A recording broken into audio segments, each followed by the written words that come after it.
Nessa série de entrevistas especiais, comemorando os 100 anos da primeira transmissão de rádio no Brasil, hoje a Universidade de Sorocaba, com um trabalho feito aí pelo Laboratório de Comunicação Rádio e TV Uniso, tem a honra de receber aqui nos estúdios da TV Uniso Carlos Pepper, ele que é jornalista, é radialista, tem uma longa estrada aí trabalhando atrás ou na frente dos microfones e vai contar um pouquinho de histórias, aquelas histórias que o rádio não contou. Carlos Pepper, obrigado por estar junto com a gente. Bem-vindo a estes 100 anos de histórias que o rádio não contou.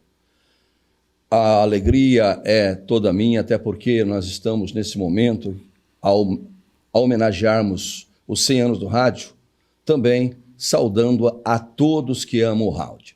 A minha saudação a vocês que aprenderam a amar o rádio, a amar essa profissão, a qual me deu realmente oportunidade de sustentar a minha família ao longo de todos os meus anos de profissão e meus anos de vida. Quero agradecer esta oportunidade que a Uniso nos proporciona e o trabalho de jornalismo que vocês prestam aqui, meu querido Douglas Vale, para que a população fique bem informada com relação à história do rádio. Muito obrigado por esta oportunidade. Pepper, para a gente começar esse bate-papo, como é que foi o seu início? Você tem passagens aí por rádios de Curitiba, rádios no interior do Paraná, enfim. Como é que foi a sua chegada ao rádio? Quando foi a primeira vez que você falou na latinha? Eu tinha 12 para 13 anos de idade, quando tive meu primeiro contato com o microfone de rádio. Na oportunidade, eu era engraxate de sapato em frente à Rádio Cultura de Maringá. E ali, quando terminava o horário de trabalho, de engraxar sapato, bater um sambinha no sapato dos diretores da rádio, do pessoal que trabalhava na rádio, eu sempre colocava a caixa nas costas, subia a escada e ficava olhando o aquário ali, o pessoal trabalhar. Então a gente tinha um amor desde então pelo rádio. Dentro da minha caixa tinha um rádio com a pilha que ficava o dia inteiro tocando. Todos os dias tinha que trocar as pilhas, porque se eu não ganhasse dinheiro para trocar as pilhas, eu não conseguiria ser feliz engraxando sapato. Eu gostava da equipe e esse foi meu primeiro contato no horário da Voz do Brasil. Tinha a Voz do Brasil, o Projeto Minerva, e eu ia lá, terminava o horário comercial de engraxar sapato, que eu tinha que levar as moedinhas para ajudar a minha família a sustentar os meus irmãos. Éramos em 8 irmãos e eu era o segundo da família. Então a gente tinha essa atividade. Naquela época podia, Hoje, se tiver alguém engraxando sapato com a idade que eu tinha, na época eu comecei com 8 anos de idade, e dos 8 anos até quase os 13 anos de idade, fiquei engraxando sapato. Hoje seria abuso de menor, seria exploração de menor, seria trabalho escravo, teríamos uma série de fatores que impossibilitaria isso. Mas só que na época era diferente, Então não havia um rigor na fiscalização, não havia uma intensificação do Conselho Tutelar para coibir esse tipo de trabalho infantil na fase da infância e da adolescência. Mas eu era feliz, apesar de tudo isso aí, que você sabe, eu sempre fui feliz trabalhando. E naquela oportunidade, quando o menino que vinha após, ia entrar no ar, logo após o Projeto Minerva, ele já havia me dado algumas aulas, e ele teve um problema lá, um mal súbito intestinal, digamos assim, acabou não podendo fazer o trabalho e eu acabei levando ao ar a mensagem que era da atribuição dele. E foi o começo de tudo. Isso foi logo após a Voz do Brasil. Aí passou alguns meses, a rádio me contratou, perguntou se eu já sabia operar e podia contratar. Naquela oportunidade também, com 14 anos, já trabalhava, inclusive até o meu primeiro registro em carteira profissional foi com essa idade. E eu comecei a trabalhar como operador de rádio na época da mesa Elvitec, Top Master, cartucheira, as picapes de rotação 78, né? Você puxava o elástico para mudar, bons tempos aqueles. E a gente fez um bom trabalho. E eu me recordo quando eu estava, porque eu não fui contratado diretamente como locutor, embora eu tenha feito o meu primeiro contato com o microfone nesta ocasião. Eu trabalhei como operador de rádio durante quase 2 anos. Quando eu tinha 16 anos, eu fui lançado como repórter esportivo para fazer a entrevista com o torcedor, na pré-jornada, a opinião do torcedor. E durante esse período, trabalhando na técnica como operador, teve um fato curioso, se você me permite contar. Claro. Eu vou contar aqui. É que a gente sempre, né, questão de princípios, questão de fé, questão de educação, né, que os pais dão para a gente. E a gente sempre foi uma pessoa humilde e, acima de tudo, respeitando, né, o segmento religioso e a fé de todos. E o padre fazia a hora dos ângelos, né, às 18 horas, a hora da Ave Maria. E a gente estava fazendo esse horário, né, no primeiro momento que a emissora estava me treinando ainda para ficar apto ao equipamento, à mesa de som, me colocou nos horários mais fáceis. E esse horário era só colocar na rotação certa o disco de fundo musical e o padre ficava falando durante 15 minutos. E você ficava só modulando o som ali, né? E, de repente, em dado momento, o padre que estava apresentando, não vou mencionar o nome do padre aqui, porque também não é necessário, mas se um dia precisar eu conto mais detalhes. Tá? O padre provavelmente nem esteja vivo, porque se estivesse vivo teria hoje uns 120 anos. Então acredito que ele já está morando em outro plano, né? Então nós estávamos ali fazendo esse trabalho e em dado momento o padre faz assim para mim, né? Ele estava ali falando, rezando, né? Ave Maria, tal, e fez assim para mim. E eu olhei para ele e falei, mas o que o padre quer? Aí eu olhei de novo, ele fez assim de novo. Mais uma vez eu olhei e fez assim de novo. Aí eu peguei, sabe o que eu fiz?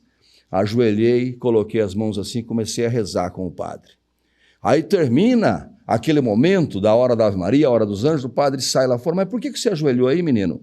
Falei, eu ajoelhei porque o senhor mandou. Não, eu pedi para você abaixar o fundo musical, que estava muito alto. E eu estava ali com a mãozinha assim. Ué, mas o senhor deu sinal assim várias vezes. Não, mas era para você só simplesmente abaixar o fundo musical. Aí, esse foi um fato curioso que ocorreu comigo. Nessa história, nessa tua trajetória de rádio, trabalhando como operador, tem algumas situações em que você trouxe aí um fato curioso, mas alguns gestos que acontecem, né? E muitas vezes do operador, que gesticula muito para o locutor, para quem está falando, que muitas vezes, para quem não é do meio, que olha do lado de fora, fala, meu Deus, o que é essa gesticulação? Parece um regente de ópera, né, Pepe? Sim. Existe uma facilidade em interagir com os sinais. Hoje, é claro, está na moda aí, né? Os sinais. Mas naquela época, não. Então, um olhar ou um sinal de quem estava apresentando para o operador, ele já estava tão habituado com isso que ele captava na hora, rapidez de raciocínio. Opa, ele quer isso. Nas jornadas esportivas, por exemplo, não era nem sinal, era, ele vai falar isso agora, então eu vou preparar a vinheta aqui do tempo, tal, tinha aquele cronograma e era tudo no gravador Akai, até o eco naquela época era gerado através do gravador Akai, aquele gravador rolo, fitas de rolo, tal, a gente colocava a fita, gravando o jogo e ao mesmo tempo colocando a reprise naqueles mesmos instantes que o narrador estava narrando. E essa reprise que vinha, gravava e vinha, gerava o eco, que era o retorno do próprio som. Então era o eco, que não havia câmeras de eco, a tecnologia era outra, e a gente fez muito disso. E você falou em sinais, mas tem também um programador aqui em Sorocaba, na oportunidade que eu trabalhei na Rádio Cacique de Sorocaba, o Derli, se não me falha a memória, né? Um abraço a ele, ao João Carlos, ao pessoal que fazia a programação. Ocorreu um fato curioso, o seu Landico, Orlando Bismar, era vivo ainda, mas ele estava bem consciente ali, caminhando, o Zé Rubens lembra disso, e todos que estavam naquela oportunidade lembram, apresentava o jornalismo e também o programa Cacique Show. Cacique Show é um programa musical. E o jornalismo, o Jornal da Cidade, que acabou virando Na Boca do Povo. Na oportunidade, eu era o âncora do Jornal da Cidade, né? Tá Na Boca do Povo, acabou pegando mais do que o nome do programa, por conta das polêmicas que a gente sempre levava ao ar. E a informação que abria espaço para a população falar, para a população se manifestar. Carlos Neves, falecido, que Deus o tenha em bom lugar, esposo da Zilá Gonzaga, era o meu repórter, ele atendia a região toda. Não havia canal de televisão na cidade, né? Depois surgiu aí a TV Aliança Paulista, que hoje a TV tem, afiliada à Rede Globo. Mas na oportunidade era o Rádio Cacique, Rádio Vanguarda, também trabalhei na Rádio Vanguarda um período. Mas na Rádio Cacique, a gente tinha um respeito de apresentação do jornalismo. E esse respeito, ele se estendeu. Então, no programa de rádio, você não podia brincar muito, você tem que fazer no programa musical também com uma certa seriedade. Lançamos ali o Namoro no Rádio, lancei o quadro Me Conte a Sua História, que até hoje o Paulo Silas leva ao ar. Aquele programa ficou prontinho quando eu saí da rádio. Nós é que havíamos lançado ali. O curioso é que o seu Landico ficava ouvindo o tempo todo o meu programa, mas ouvia todos os detalhes. E aí, não sei se você vai ter aí, mas se um dia tiver, se você quiser ilustrar, pode até colocar um pedacinho da música, se vocês acharem necessário, do nome do artista, Pinto do Acordeão. Você já ouviu falar no Pinto? Não. Do acordeão, muito menos, né? Não. Então, muito menos. Então, mas tem o artista, você pode puxar no Google aí, no YouTube, tem músicas dele. E aí o programador colocou para o meu programa. E quando eu cheguei para anunciar essa música, eu só olhei para o operador assim e falei, mas o acordeão tem isso? Aí, antes de eu falar o nome, né? Aí, acordeão também tem? Procura. Aí eu coloquei, só fiz essa pergunta, mas será que o acordeão também tem? Né? Porque, na verdade, o nome científico real do órgão genital masculino não é pinto, né? Pinto é derivado de pintainhos, pintinhos, tal, né? Que deriva do ovo da galinha. Mas, na verdade, apelido é dado e é marcado assim. E o que eu fiz naquela ocasião? Eu brinquei com os ouvintes. O operador deu risada. Eu falei, vamos ouvir então o Pinto do Acordeão. Mas Pinto também canta? Deve ser aquele Pinto. Né? Fiz uma brincadeira ali e ele colocou, né? De repente, o seu Landico, que era um homem bem conservador, que Deus o tenha em bom lugar, se manifestou lá, mas não pode, não sei o quê, isso é uma ofensa, é uma imoralidade e tal. Ganhei a conta por conta disso. Verdade. Fui demitido da rádio por conta disso, da Rádio Cacique. Passado uns 2, 3 meses, o Zé Rubens me chama lá de novo e pede desculpa, dizendo que o Faustão falava muito mais palavrão do que eu. E que ele ainda não tinha visto o Faustão, né, durante 4 horas que ele apresentava o programa de domingo, tal, falando tanta besteira. Eu falei, inclusive, a palavra, né, pesada que ele fala com frequência, ele só cortou o P, né? Orra meu, né? Uhum. Então, aí ele pegou e me chamou de volta.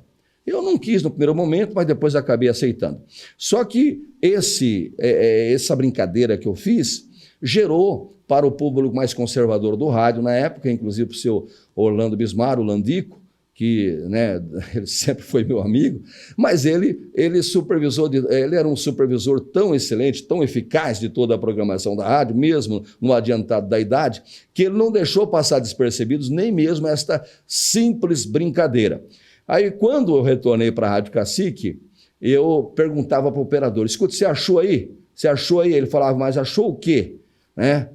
O Adilson Sotero, não achou ainda? Pô, não achou aí, pô? Não encontrou o Pinto do Acordeão? Eu quero ouvir aí de novo.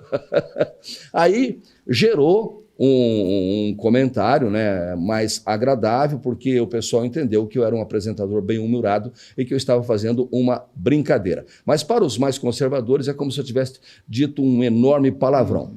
E hoje, no linguajar moderno, né, na comunicação mais avançada, tanto do rádio AM quanto do rádio FM, principalmente do FM, porque o AM é uma espécie em extinção, está se extinguindo. Você há de convir comigo que a molecada aí, né, a nova geração do rádio, fala muito mais palavrão. Então, com todo respeito à opinião do seu Landico e de outros lá, que gerou até uma dispensa do meu trabalho profissional na oportunidade. Acabei ganhando a conta por conta desta brincadeira que eu fiz no rádio. Isso é um fato, né? Mas existem outros também, né? Outros na jornada de futebol, muitos outros palavrões até hoje acontece. O jogo está acontecendo, o microfone lá da beira do estádio está captando o quê? Captando palavrões, que o técnico fala, que os jogadores falam. E tem ido para o ar. O seu xará é o Douglas Brito, né? O seu xará, permita dizer assim, ele está de férias? Eu não sei se ele está de férias. Não, acho que já voltou. Já voltou das férias, tá? Ele também andou deixando escapar, sorrindo, né?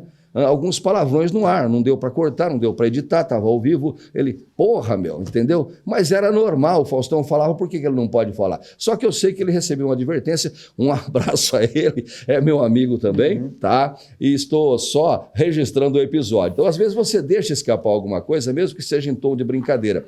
No estádio de futebol em Curitiba, eu me encontrava na Vila Capanema, na época que existia o Paraná Clube e o Colorado. Depois houve a fusão de ambos e formou-se o Paraná Clube. Era Colorado, da Vila Capanema, e o Pinheiros, né? O Pinheiros. E os dois juntos hoje formou-se o Paraná Clube.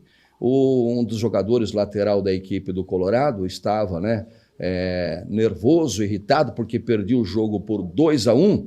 E no calor da torcida, eu estava fazendo pista na oportunidade, no calor da torcida, né, naquele chuá da torcida dentro do estádio, a gente ligava o microfone e a torcida, né, entrava mais o barulho da torcida do que a voz da gente. Então tínhamos que falar com rapidez, né, para o narrador não perder o pique e dar os detalhes importantes. E a torcida levava o radinho de pilha para ouvir no estádio, acompanhava todos os detalhes da partida.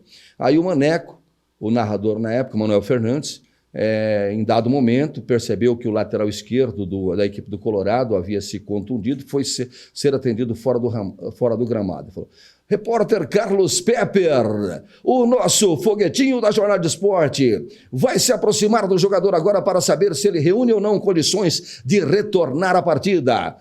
E nesse momento eu estava próximo ao jogador já e com o microfone preparado para falar com ele, mas ele estava com os olhos fechados e o massagista apertou a coxa dele, onde doía muito. E foi no exato momento, vamos saber dele próprio se reúne ou não condições de retornar à partida. Levei o microfone aberto e o cara, caralho, tá doendo! Pô, no ar. Aí eu puxei e o narrador, ao invés de segurar a bronca para ele, jogou eu na fogueira. O que foi que ele disse aí, Carlinhos Pepper? O que foi mesmo que ele disse? Eu falei, sei lá, rapaz, um tal de baralho eu tô perdendo. E no chuá da torcida ficou o baralho. E aí você virou o baralho. Porque caralho tá doendo, com baralho tô perdendo, dá na mesma, né? No som, né? No som da... E aquele chuá da torcida, aí o pessoal, mas o que o cara gritou lá mesmo? Começou depois da jornada, depois terminou tudo, na edição, voltava a fita. Voltaram mais 10 vezes. Pô, mas tá igualzinho, pô. Pois é, mas ele falou isso. Agora você tem direito ao contraditório, mas vai duvidar de mim, pô? Eu sou o repórter, estou informando, ele falou isso. Baralho, tá doendo, entendeu? Naquela oportunidade, eles gravaram isso e a gente, um palavrão assim, se aqui em Sorocaba, muito tempo depois que esse fato ocorreu, aqui em Sorocaba, por causa desse tal de Pinto do Acordeon, que é um grande artista, eu ganhei a conta, imagine esse palavrão. E eles iam cobrar exatamente por você abrir o microfone na hora errada. Você devia fazer a pergunta primeiro com o microfone, né, fechado, quando, né, ele estivesse com o olho aberto e tal. Então a falha era do repórter, não de quem tinha gritado. Mas são acidentes de percurso. Além desse episódio, existem outros episódios que, se a gente fosse continuar contando aqui capítulo por capítulo da minha vida, da minha história do rádio, eu acredito que nós teríamos que fazer uma supernovela com muitos capítulos, porque são muitas histórias para contar. Pepe, você tem, como a gente disse lá no começo, né, você tem uma longa carreira aí no rádio. Rádio Capital de Curitiba, Rádio Difusora, Cultura e Rádio Notícia em Maringá, CBS, Terra e Rádio Gazeta em São Paulo, TV Maringá, que você fazia um programa chamado Rádio na TV. Aí tem Rádio Vanguarda, Rádio Cacique você contou um pouquinho. Falou um pouquinho também dessa... Um fato que aconteceu lá no Paraná, ainda trabalhando por lá. Rádio Vanguarda, você chegou quando a Rádio Vanguarda? Chegou a trabalhar com o seu Salomão Pavlovski? Como era o seu Salomão Pavlovski quando você trabalhou com ele? Se é que você trabalhou com ele aqui em Sorocaba. Sim, trabalhei com o Salomão, inclusive a dona Meire também trabalhava na parte administrativa, a esposa do saudoso Salomão Pavlovski. Salomão, existe também fatos curiosos ali, né? O Salomão, quando eu cheguei do Paraná, ele me contratou porque falou que paranaense era trabalhador. né? Então ele falou, paranaense é trabalhador. Aí foi o primeiro emprego no rádio aqui em Sorocaba, foi com o Salomão, e também eu fiz um trabalho no Jornal Diário, um período aí também na época do Cláudio Grosso, que era diretor daquele, era o editor-chefe daquele conceituado Jornal Diário de Sorocaba. Mas na Rádio Vanguarda, a gente queria se destacar mais, porque eu não concordava com Rádio Vitrola. Eu queria prender o ouvinte pelo que eu falava, não pelo que eu tocava. Rádio Vitrola é a rádio que toca muito mais músicas e informa menos. Hoje tem muitos que não caracterizam, muitas emissoras FM, né? É tudo no mesmo padrão, não caracteriza o profissional. Por que o Eli Correia tem a sua marca, Paulo Barbosa, né? Que já se foi, marcou Gil Gomes, Afanásio Jazade e tantos outros comunicadores, né? Paulo Lopes, Paulinho Boa Pessoa. Porque eles prendem o ouvinte pelo que falam, não pelo que toca. E aí caracteriza a marca do profissional, ou do comunicador. Então eu queria fazer assim, nesta mesma linha, nesse mesmo estilo. Só que ali era tocar música, então você falava 1 ou 2 minutos, e quando falava, e era para fazer o merchan dos comércios aqui, da Decide, da Kikos e Jus, outras lojas que anunciavam no programa da gente e tal, e não podia falar muito, era censurado, tinha que tocar música, porque tinha que conquistar a audiência com as músicas e não com a comunicação. Ainda hoje existe muitas emissoras que fazem isso e colocam lá 4 profissionais para fazer 4 horas de programa cada um e ninguém sabe quem é quem, né? Eu vou citar o nome de uma rádio aqui. Digital FM, 14 horas e 15 minutos, aí entra o das 16. Digital FM, 16 e 18. Você não consegue distinguir um do outro porque eles são robotizados, conduzidos a falar naquele mesmo pique, daquele mesmo jeito. Então não marca o estilo. Então eles selecionavam por isso. Aí eu quis mudar na Rádio Vanguarda e consegui, né? Trouxe o meu Oba, trouxe alguns quadros do Paraná, porque na rádio no Paraná eu já era comunicador, então trouxe alguns quadros para introduzir. Esses quadros, inclusive, até hoje predomina, tanto é que houve uma briga. Quando eu saí da Vanguarda, fui para Cacique, eu levei o namoro do rádio, namoro no rádio, que recebia muitas cartinhas, né? De pessoas, até de presidiários, que escrevia tentando arrumar uma namorada, e a gente atendia todos, contava a história e tal. Aí eu levei esse quadro para Cacique, o Salomão não se conformou. Ele não se conformou com isso, ele manteve o quadro lá e falou que era da Vanguarda, mas quem tinha lançado não era a Vanguarda, era eu. E isso depois de muita briga. Era um quadro que atendia as cartas das pessoas que queriam arrumar namorado. Hoje tem na internet isso aí, gente arrumando namorados na internet. Então hoje está mais modernizado, digitalizado e a comunicação mais rápida. Mas naquela oportunidade não havia isso, então era cartinha mesmo. E a gente colocava um em contato com o outro. Fizemos até baile dos encontros aí, dos pretendentes, né, a conquistar namorados, né? O baile da paquera, tal. A gente realizou aqui com a divulgação na rádio. E o público comparecia, tanto no Estrada quanto no Sorocaba Clube. Bons tempos aqueles. A gente contratava sempre a banda adequada para fazer isso, para tocar o bolerinho e tal. Hoje é chamado de baile da melhor idade ou da terceira idade. Naquela oportunidade, já que você falou do Salomão, que Deus o tem em bom lugar, tenho um grande respeito, um grande carinho por ele, pagou muitos almoços para mim ali no restaurante, ali na Praça Coronel Fernando Prestes. A rádio era ali no 9º andar. E a gente sempre almoçava junto, deu alguns puxões de orelha, tal, e eu sempre batia de frente com ele, mas com os meus motivos, porque eu queria o melhor para a rádio. E quando eu comunicava, o pessoal percebia, esse é o Carlos Pepper, não misturava com os outros comunicadores, nem da FM, nem do AM. Era eu e o Carlos Cook. Lembra do Carlos Cook? Por onde anda você, Carlos Cook? Tenho saudade de você. Lá tinha 2 Carlos, o Carlos Pepper e o Carlos Cook. O Salomão tinha textos variados, mas ele não queria só uma voz para gravar comercial. Então ele separava os textos e chamava nós 2 na sala. Carlos Cook fazia o convite matinal, que eu também apresentei o convite matinal da Rádio Vanguarda e o show de Vanguarda. Aí o Salomão começava a separar os textos. Esse o Pepper fala, esse o Cook fala. Esse o Pepper fala, esse o Cook fala, esse o Pepper fala, esse o Cook fala, esse o Pepper fala, esse o Cook fala. Eu falei, Salomão, mas o que você está falando aí? Não, eu estou falando que esse aqui é para você, esses aqui, ó. Você tem aqui 8 textos e eu dividi por igual. E o Cook tem mais 8 textos. Você está falando que o Carlos Cook é que fala. Sim, foi o que eu acabei de dizer. Ô menino, ô companheiro, você não entendeu o que eu disse? Eu disse que esses aqui é o Pepper que fala. E esses aqui é o Cook que fala. Falei, tá bom, Salomão, então tudo bem, é o Carlos Cook que vai falar. Porque o Carlos Cook soa realmente.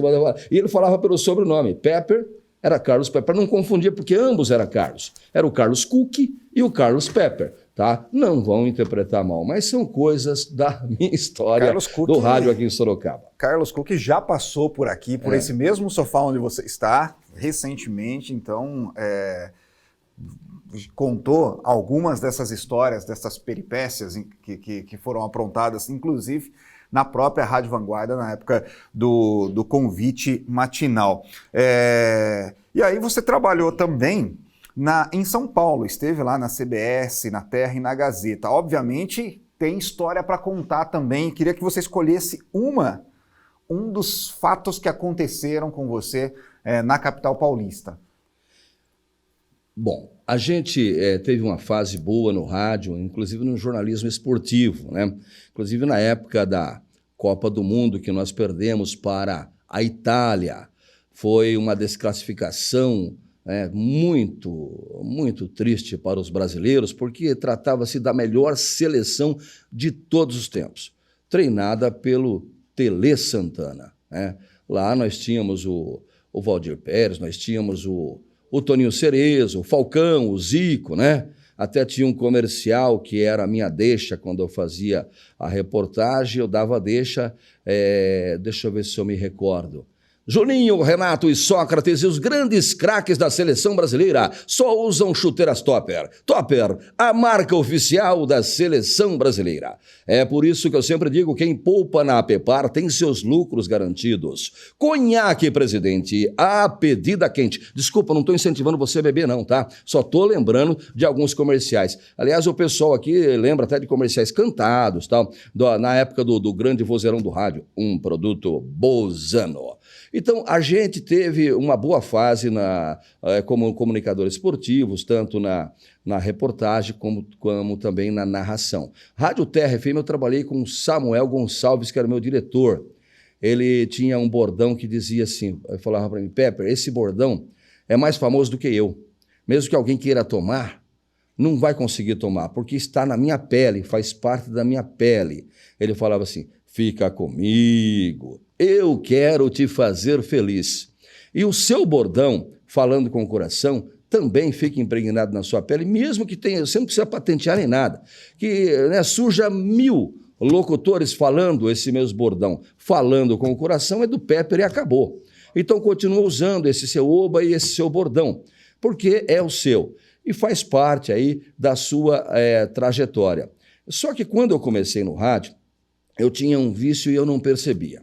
Isso serve até de lição para os fonoaudiólogos de hoje, pessoal que estuda isso, que orienta as pessoas para melhorar a sua dicção. A gente, isso aí faz parte, inclusive, de um livro que eu estou escrevendo, em breve estará sendo lançado, mas vai demorar um pouquinho ainda, porque nós continuamos plantando para a eternidade e cada dia tenho uma nova história para contar. Então eu não tenho pressa também de publicar, mas é uma coletânea de história. Quando eu me tornei radialista em Maringá, que eu apresentei até o programa Rádio na TV, o primeiro programa ao vivo de televisão diário, de segunda a sábado, 7h30 da manhã. Entrava logo depois do meu programa, entrava o Ney Gonçalves Dias em rede nacional. Mas o meu programa antecedia o dele porque era regional. Nessa ocasião, eu levei um cenário de rádio para a TV. O nome do programa é Rádio na TV. Até hoje nós temos guardados fitas VHS, muitas fitas VHS, mais de 70 programas eu tenho arquivados, embora tenha apresentado mais de 300, mas pelo menos uns 70 eu ainda tenho arquivado. Tem que converter para os outros formatos atuais e melhorar um pouco a qualidade das imagens. E a gente fez esse trabalho lá também. Na rádio Terra FM eu apresentei o programa sertanejo, porque na oportunidade a linha da programação era de cunho sertanejo. Na Gazeta, a gente fez parte da equipe de esportes. Voltando a falar da questão da dicção, só para vocês entenderem como são as coisas. Eu não me envergonho de dizer que quando eu cheguei em Curitiba, eu já era radialista, já era comunicador, e já o pessoal tinha os meus ouvintes tinham uma certa admiração por mim. embora eu nunca tenha me considerado um ídolo do rádio. Mas a gente tinha o respeito dos ouvintes e dos diretores também. Mas chegando lá, eu passei no vestibular na PUC e tal, e fiquei com um bonezinho de acadêmico, carequinha e tal, e falei, bom, agora para pagar a faculdade eu tenho que trabalhar, e para mandar um dinheirinho também para minha família em Maringá.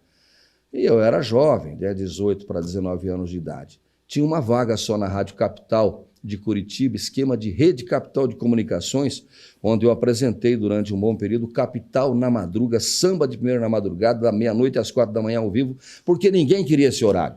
Então, só tinha esse horário para mim quando eu cheguei lá, da meia-noite às 4. Mas antes de eu entrar na Rádio Capital, eu fui fazer um teste. E fiz um teste.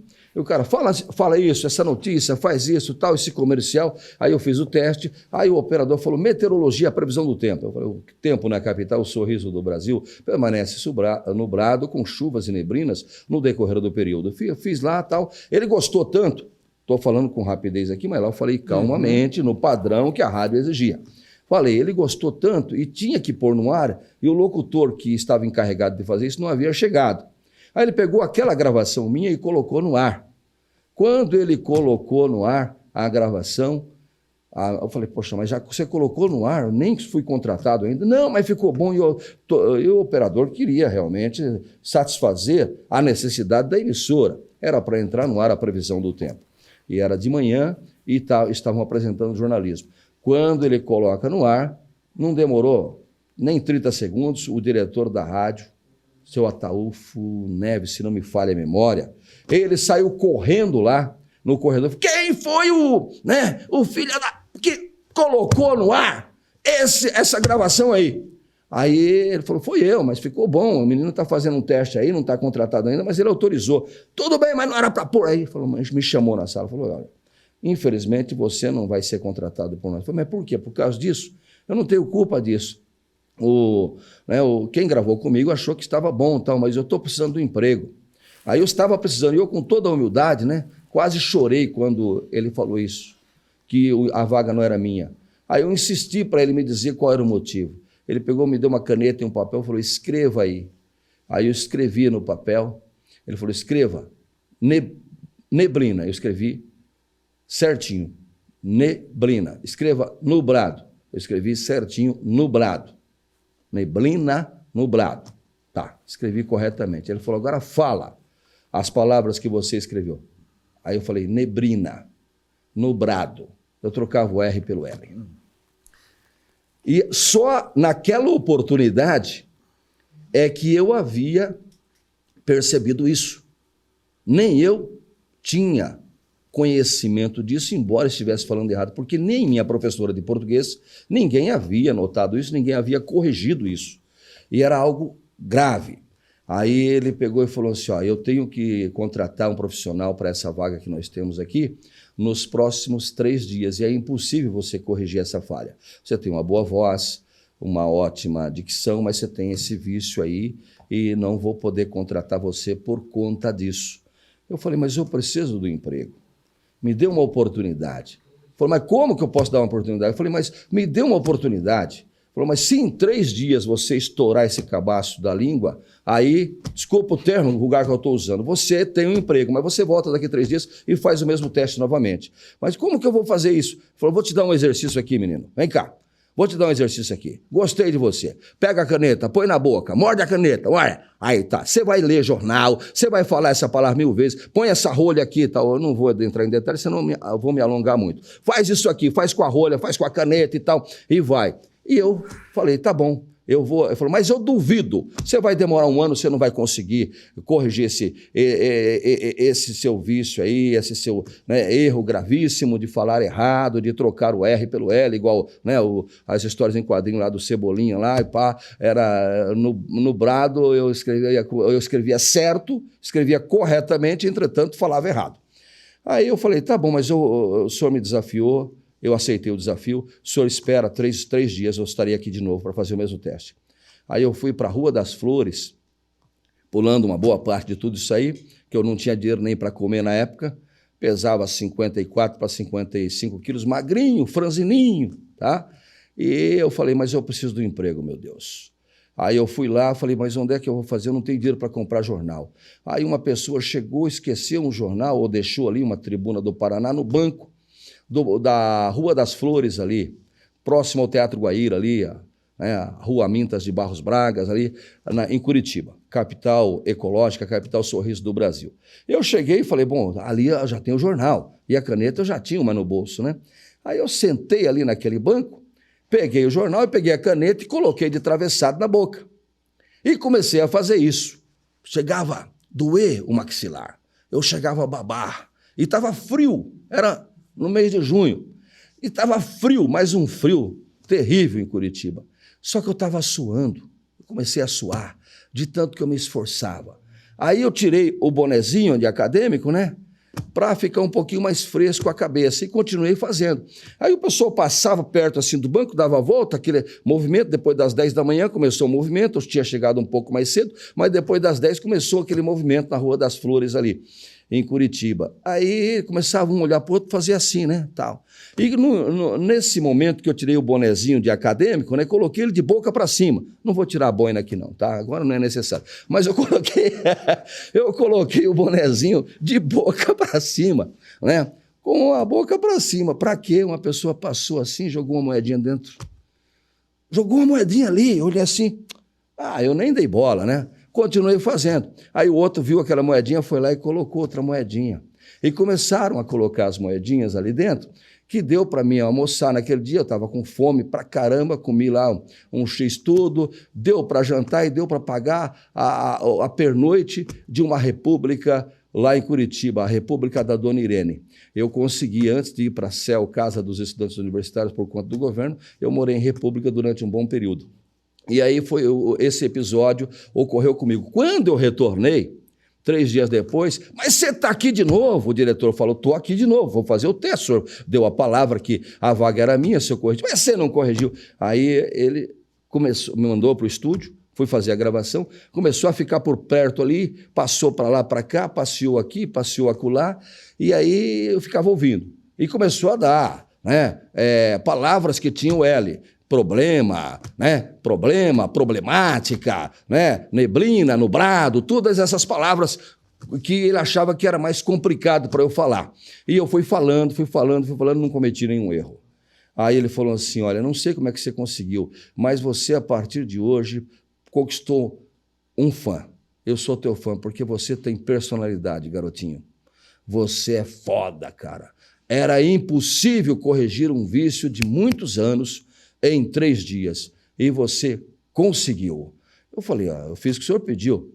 Mas como você fez o que eu pedi? Eu fiz exatamente o que o senhor pediu, eu tirei o cabaço da língua, eu era virgem ainda, entendeu? Eu sangrava, teve um período que sangrava aqui embaixo da língua, de tanto que eu fiz exercício. Eu ficava 4, 5 horas por dia fazendo isso. E quando eu morei na República... Tirou literalmente, né, Pepe? E o blá, e o blé, e o bli, e o bló, e o blu. Blá, no banheiro. Blé, aí o pessoal começava a ouvir lá fora, eu tomando banho, blá, blé, bli, bló, blu, tal. Aí o pessoal começava a falar, pô, esse cara é maluco, você vai aceitar um doido aqui? Era todos, ninguém entendia como é que eu saía na rua fazendo isso, eu tropeçava nas pessoas assim, e falando e tentando acertar da melhor maneira possível. O gostoso disso é que eu li o jornal inteiro, todas as notícias, e além de eu corrigir esse defeito, eu melhorei a minha dicção. Uma coisa ajudou a outra. Aí eu li o jornal inteiro, eu lia 1, 2 vezes o mesmo jornal, às vezes eu pegava uma revista para ler e fazia isso. E eu comecei a sentir uma facilidade maior de me comunicar. Então, tudo contribui para o bem daqueles que amam a Deus, né? A palavra de Deus diz isso. Então, existe mal que vem para o bem, que quer dizer a mesma coisa. Então, a minha mãe sempre falava, meu filho, calma, meu filho, não tenha pressa, porque eu tinha pressa das coisas quando era criança. Eu não me conformava em ter que esperar. Eu chegava nós morávamos numa casa de madeira, quando eu ficava contrariado, indignado com alguma injustiça social que acontecia, eu não podia resolver, eu ia para atrás da casa e dava cabeçada na parede. Eu falava, caramba, eu não consigo resolver. Aí minha mãe me chamava, filho, olha aquela árvore, tá vendo, filho? Eu falei, tô vendo, mãe, aquela árvore. Sim, tô vendo. Então, tá vendo? O vento está balançando ela. Mas nenhuma folha daquela árvore cairá se Deus não permitir. Tudo tem a sua hora. Há tempo para todas as coisas segundo o propósito de Deus. Nunca esqueça disso. Espere que vai acontecer o momento certo. Minha melhor professora foi minha mãe. As aulas que eu tive com ela, nenhuma universidade me daria, nenhum professor, com todo respeito a todos, nem aquele que fez mestrado, doutorado, daria as aulas que a minha mãe me deu. A melhor professora que eu tive. Me ajudou a formar o caráter. Entretanto, ela morreu analfabeta. Ela assinava com o dedão. A minha mãe não sabia ler nem escrever, mas foi a minha melhor professora, que me deu as melhores aulas que eu precisei ter para formar esse meu caráter. E a minha pergunta seria até uma outra, mas qual é a falta que ela faz para você hoje, Pepe? Qual é a falta que a sua mãezinha faz para você? Minha mãe era descendente de índios, né? Minha avó, minha bisavó, vem dessa linhagem. A minha mãe, ela faz muitas faltas. Na época, ela não deixava ninguém comprar remédio em farmácia. Entre tantas coisas que a minha mãe, né, deixou uma lacuna, um vazio em todos nós da família, mas de todas as coisas, o que eu mais gosto de lembrar é quando ela fazia os chás caseiros para nos acalmar e para nos colocar para nanar. Meu professor de português, quando eu tinha 8 anos de idade, professor Homero, aliás, eu queria saber se ele está vivo ainda. Tenho um grande respeito pela minha história. Um dia, numa entrevista lá na sala de aula, ele chama: mãe é mãe, você sabe que mãe é mãe, né? Mãe é mãe. Hoje eu tenho minha diretora de harmonia, a minha esposa, né, a qual eu chamo de diretora de harmonia, que também é mãe das minhas filhas, avó dos meus 3 netos. Tenho a Camila, o Vitor, o Daniel e o Rafaelzinho, são os nossos netos, filhos das primeiras filhas, da primeira e da segunda. Então, a gente hoje tem experiência de avós também. Mas a mãe é sempre mãe, né? Sempre vai fazer falta a mãe para o filho. E você fez uma pergunta que me fez lembrar de um outro episódio. A minha mãe fazia pratos deliciosos, só que não tinha essa sofisticez que existe hoje, né? Esse requinte que existe hoje na gastronomia. Eu não entendia nada disso, eu era um pacato cidadão, uma pessoa simples, que adorava os pratos deliciosos da mamãe.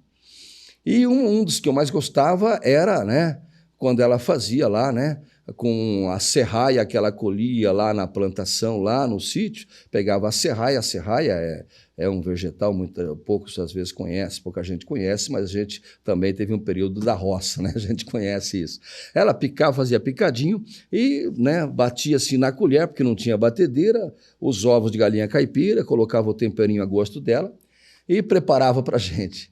E era uma delícia aquilo. Aí, na entrevista, né, chegou o dia da entrevista na escola para que os alunos interagissem com os outros alunos. Era uma ideia excelente. Então, os demais alunos iam fazer perguntas e um ia responder, os demais da turma, todos os alunos iam fazer perguntas. Aí o professor Homero me coloca lá.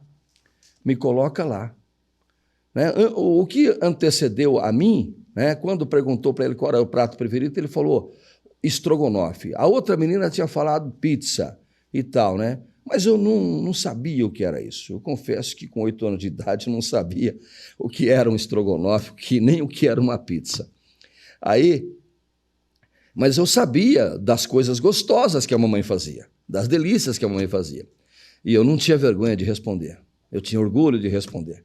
Aí quando perguntaram para mim qual era o meu prato predileto, eu disse: arroz e feijão e ovo batido que a minha mãe faz. Eu respondi isso. Aí a classe toda gargalhou. Aí eu não entendi por quê, viria até motivo de chacota, de bullying naquela oportunidade, mas eu tinha sido sincero. Aí o professor falou: o que mesmo você falou? Falei: arroz, feijão e ovo batido. Falou: você quer dizer omelete? Eu falei: o que é isso, professor? Eu não sabia que o ovo batido que a minha mãe fazia, com aquele tempero, né, com o alho bem amassado, a serraia, que ficava uma delícia e a gente saboreava. Ela pegava o ovo do ninho da galinha, a galinha caipira. Tinha esse nome sofisticado, omelete, omelete. Eu não tinha conhecimento disso. E eu fui simples e falei com o meu coração naquela oportunidade e respondi. Mas isso foi motivo de chacota, fizeram bullying comigo, né? A criançada tirava sarro direto. Então, esses são os episódios da vida da gente que talvez não seria nem necessário contar para vocês, mas um radialista não nasce radialista.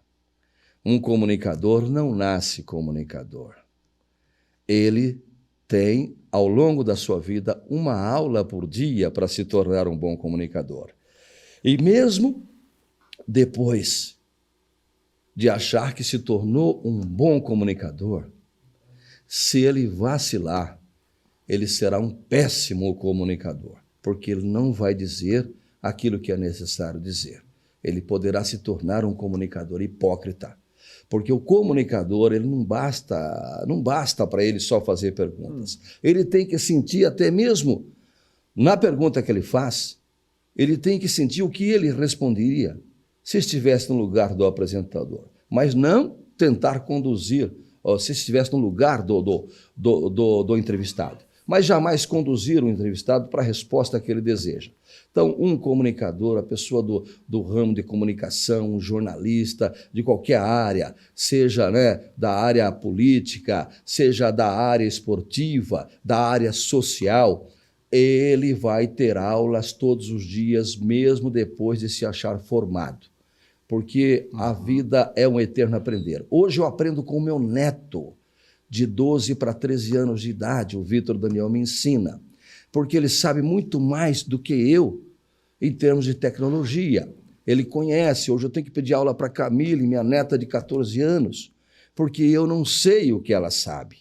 Então, eu estou aprendendo com essa nova tecnologia. Eu sou do tempo antigo, né, que hoje é museu, mas o comunicador do tempo antigo, do tempo do rádio antigo, na época que não havia essa facilidade que é hoje da tecnologia, eles têm que ser respeitados porque eles fazem parte da história, assim como você mostra aqui um rádio antigo, 2 rádios antigos, um aqui e outro aqui, está me mostrando aqui, falando, esse era o rádio que eu aprendi a ouvir, esse era o rádio, e tinha um que tinha 48 pilhas grandes lá no sítio, e todo o mês tinha que ir lá na cidade buscar, meu pai ia buscar, trazer a pilha para ouvir, né, a Rádio Nacional, ouvir a Turma da Maré Mansa, que era o programa de humor, ouvir o Projeto Minerva. Com essa explanação agora do rádio, dessa mudança e tudo mais, você me dá a oportunidade, a gente está estourando todos os tempos aqui que a gente poderia, mas o papo está muito bom. Agora, rapidamente, você falando desse rádio com as 48 pilhas, até a produção está meio falando, nossa, mas deve ser pesado esse rádio. Mudou muito, Pepper, o rádio de quando você começou, nesses últimos 100 anos. Quais foram as mudanças no rádio que você percebeu? Então, na época do rádio de 48 pilhas, era rádio a válvula. E para ter uma duração maior, eles fizeram esse rádio com essa quantidade. Era várias cargas, né? Quer dizer, você colocava uma atrás da outra, aquelas pilhas Rayovac, não é propaganda não, porque a propaganda Rayovac quem faz é o Pelé, né?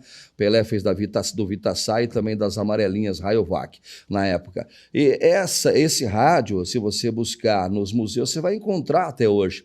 Ele tinha, né, 4 carreiras com 12 pilhas cada uma atrás da outra, aqueles tubos, e durava até 3 meses no sítio. Então, o que era o Jornal Nacional na época que nós estávamos no sítio? Porque tinha aquela antena, né, do rádio, às vezes sumia um pouquinho o sinal, vocês colocavam assim um bombril em cima, tal, faziam uma extensão maior para melhorar o sinal, ondas curtas, ondas médias, ondas tropicais.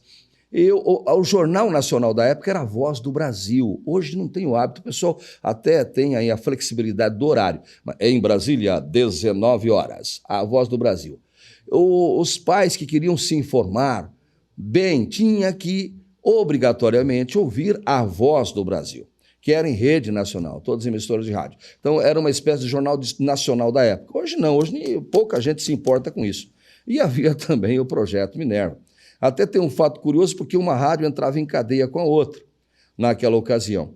E nós estávamos na mesma cidade, Maringá, no estádio regional Willie Davis, ia ter o jogo do Tubarão, que é o LEC, né, Londrina Esporte Clube, e o Grêmio de Maringá, o Grêmio Esportivo Maringá. E naquela ocasião, estava na Voz do Brasil, eu estava fazendo externa eu estava trabalhando como operador, liguei as maletas da cabine, tem até hoje uma maleta para recordação daquela, liguei a dos repórteres pistas, e eu não era ainda repórter, né? E naquela oportunidade, o narrador Aleir Tilfried Ferrari Júnior, ele, né, testando, não precisava de retorno, porque o retorno era o próprio rádio. Então você colocava um fone atrás do rádio e ouvia a emissora, era na cidade, na Rádio Cultura de Maringá.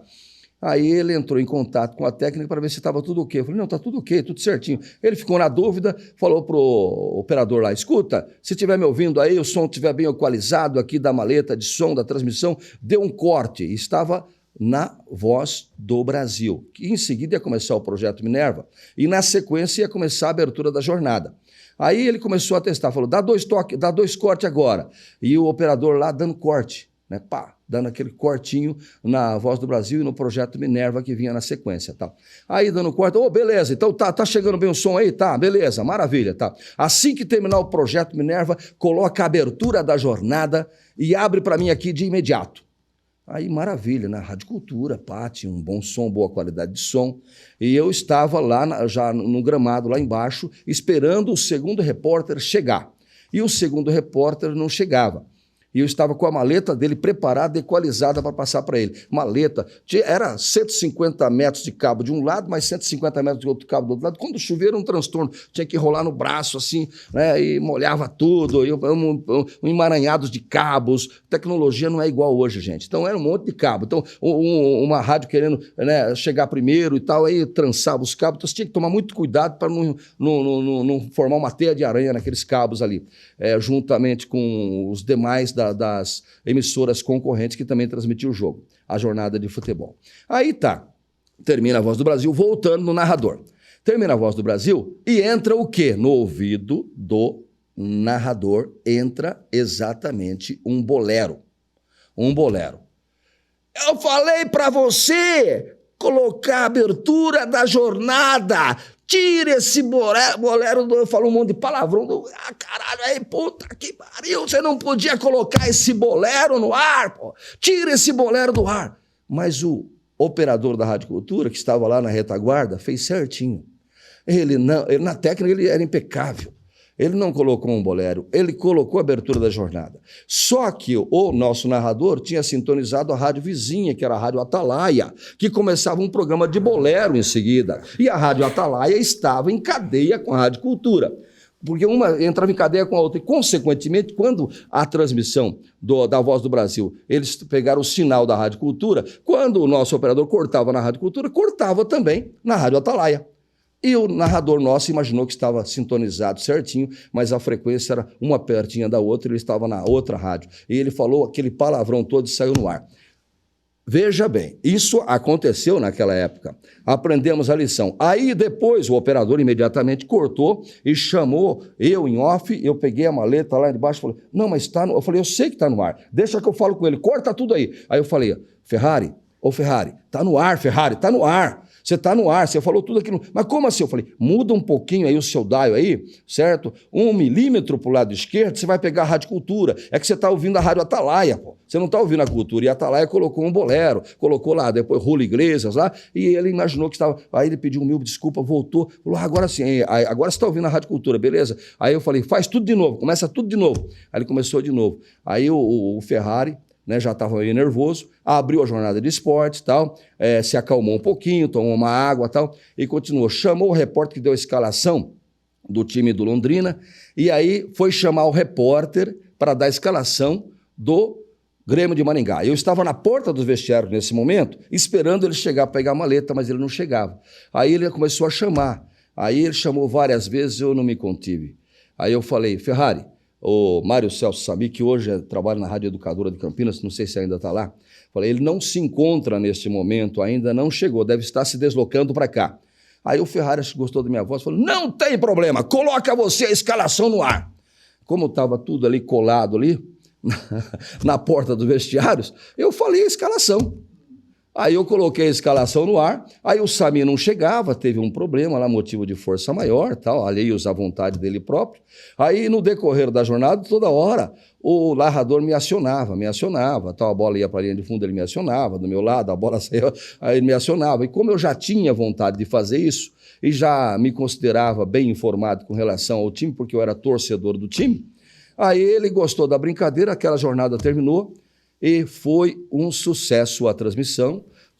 Tivemos mais uma vez um recorde de audiência e nas jornadas seguintes eu sempre fazia a preliminar interagindo com o torcedor. O Sami voltou a fazer o trabalho dele e tal, ele também é um ótimo narrador de futebol e eu fiquei uns 6 meses fazendo isso até que eu me tornei também um repórter pista e fazia o dia a dia. O dia a dia é quando o repórter faz a cobertura do time, né? Era um repórter setorista, né? No campo era repórter pista, chamava pista, né? Porque você ficava na pista. E eu me tornei um repórter setorista do time de Maringá, time profissional de Maringá. Pepe, 2 minutos para você. Estouramos tudo que a gente podia estourar. 2 minutos para você. O que você espera do rádio para os próximos 100 anos?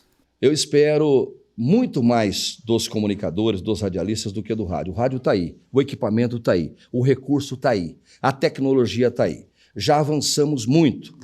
Se você imaginar o que eu passei lá no passado, você talvez que deseja ser comunicador, perderia a motivação, perderia o tesão de ser radialista. Se você imaginasse que iria passar tudo que eu passei lá no passado.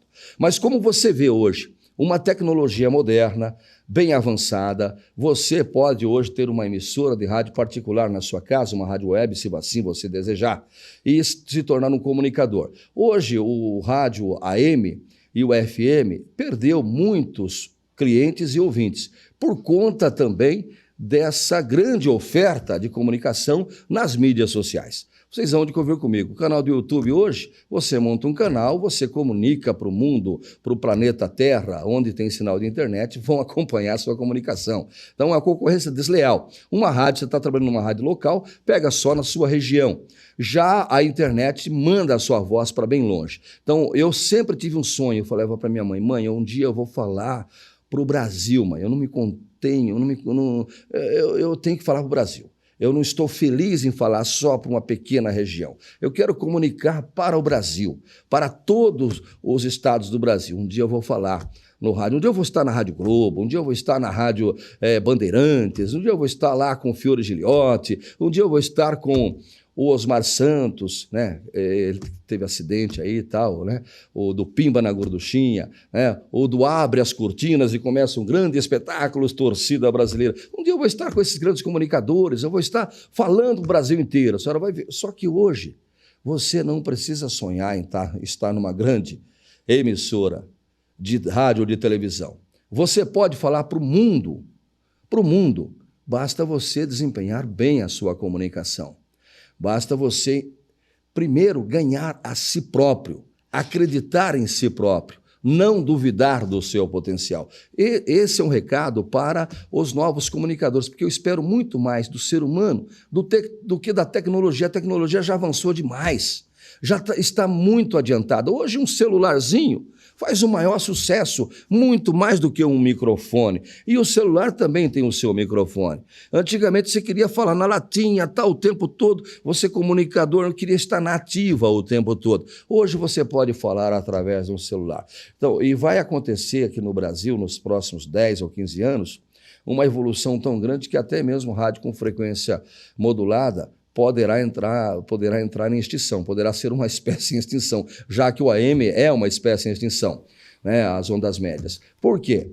Porque quando todos os carros evoluírem, tanto quanto evoluiu já nos países europeus, nos Estados Unidos, e você chegar lá e falar, bom, hoje eu quero ouvir o Douglas Vale, hoje eu quero ouvir o Fernando Negrão, hoje eu quero ouvir o Luizinho, eu quero ouvir o Carlos Pepper, eu quero aqui no carro. Ele vai só colocar um www. qualquer coisa e vai viajar 3.000 quilômetros no Brasil e não vai sumir o sinal, esse 5G. Quando chegarmos nesse ponto, adeus rádios AM e FM, porque aí as rádios online, rádios webs, terão a mesma penetração, ou uma penetração até maior, com som, qualidade perfeita, qualidade, um estéreo gostoso de curtir, uma acústica boa de curtir, qualidade perfeita, porque a tecnologia nos proporciona isso. Hoje não está assim porque você coloca no Bluetooth do carro lá. Eu tenho uma rádio web, né, radiodigitalsorocaba.com. Você pode entrar na internet e tvdigitalbrasil.com, os 2 domínios são nossos, né? E a gente sai de casa, na cidade toda eu coloco no Bluetooth, falo, caramba, não perde na qualidade de som para nenhuma outra emissora FM. Você sai de casa, veio aqui na Raposo Tavares, onde eu estou concedendo essa entrevista, estou tendo esse privilégio, é uma honra para mim, agradeço de coração mais uma vez, me sinto honrado em poder homenagear o rádio, já que também a gente faz parte dessa história. Então eu vim de lá aqui, cheguei aqui ouvindo no som, no alto-falante do carro. Então você sintoniza uma rádio web, coloca no Bluetooth e está ouvindo. Mas vai chegar um ponto que vai sumir o sinal. Quando sumir o sinal da internet, seus dados móveis some o sinal. Dependendo da viagem que você faz, some o sinal. Mas quando ocorrer desse 5G que está entrando, essa tecnologia mais avançada, e o sinal da internet não desaparecer, você vai viajar daqui para o Paraná, do estado de São Paulo, para a Bahia, para Brasília, para o Rio Grande do Sul com o carro, ouvindo rádio web no seu carro. Perdão, eu tenho um grande amor por você, tá? Eu fiz um carinho em você, considere-se acariciado, porque você sempre me ajuda a falar com o coração. Então, a gente agradece a oportunidade, é isso, eu espero isso do rádio. O rádio hoje é muito mais tecnologia, né? Apesar da tecnologia não funcionar sem o ser humano, mas é muito mais tecnologia em termos de qualidade, em termos de avanço. Agora, se o ser humano não colocar a sua emoção lá, não vai funcionar, vai ficar frio demais, não vai ter emoção, vai ser uma máquina, um robô, não vai conquistar ninguém. Então é preciso que os comunicadores, jornalistas, radialistas interajam com as pessoas e colocar na sua própria alma de comunicador, certo? A vontade de fazer melhor a cada dia. A vontade de entrar no rádio para servir e não para ser servido através do rádio, através da sua comunicação, mas para servir, defender a igualdade para todos, amar os diferentes, pregar o amor ao próximo, porque tem muitos comunicadores pregando ódio, fazendo comentários tendenciosos, ganhando dinheiro para isso. Ganham dinheiro para isso, aí tornam-se, né, integrantes de uma imprensa marrom, de uma imprensa suja, de uma comunicação que envergonha a gente e até denigre a nossa própria imagem de comunicador, denigre a imagem dos bons comunicadores. Eu acho que eu não ganhei muito dinheiro com o meu trabalho, mas foi suficiente para sobreviver, para sustentar minha família e educar minhas filhas. Mas eu só não ganhei muito dinheiro porque eu não entrei nessa linha de raciocínio, de querer levar vantagem em tudo, como o ditado do Gerson, né? Do Gerson, levar vantagem em tudo. Lembra da propaganda do Gerson, do canhotinha de ouro? Então, muitos comunicadores querem levar vantagem em tudo. Opa, quanto que eu vou ganhar para falar isso? Não vou ganhar nada, então não vou falar. Quanto que eu vou ganhar para mentir? Vai ganhar tanto, então eu vou mentir. Quanto que eu vou ganhar para falar a verdade? Não vai ganhar nada. É sua obrigação falar a verdade. É sua obrigação difundir a verdade, combater a desinformação, combater as fake news. Você vai simplesmente se manter com credibilidade. Mas eu não vou aumentar o meu salário, então não tenho motivação. Alguns fazem isso. Agora, quando é para proliferar uma fake news ganhando, muitos estão aceitando esse tipo de proposta. Então, tudo é uma questão de princípios e caráter. Mas você que está me ouvindo, não entre nessa. Vale a pena ser honesto. Mesmo que você morra pobre, você será super rico quando você for colher numa eternidade. E eu acredito nisso. Por isso eu vou procurar continuar plantando para a eternidade. Tá certo. Este Carlos Pepper, senhoras e senhores, a gente estourou todos os tempos e se deixa, o homem vai falando e vai contando história e vai falando e vai trazendo histórias do nublado, o Pepper fala assim, o Cook fala assado, o Pinto toca acordeon enfim, se deixar o homem vai falando. Pepper, a Universidade de Sorocaba só pode realmente agradecer a sua participação, você contando um pouquinho da sua história, da sua trajetória e, obviamente, essas histórias que o microfone não conta. Inclusive, esperando aí até uma carícia no nosso microfone. Obrigado mais uma vez e até uma próxima. Muito obrigado pela oportunidade, me senti muito honrado em estar aqui com vocês E como eu sempre digo, né? Vamos em frente com a mesma força positiva de sempre. Afinal, estamos plantando para a eternidade, falando com o coração. Esse Carlos Pepe, senhoras e senhores, aqui nesse especial de 100 anos de histórias que o rádio não contou. Obrigado.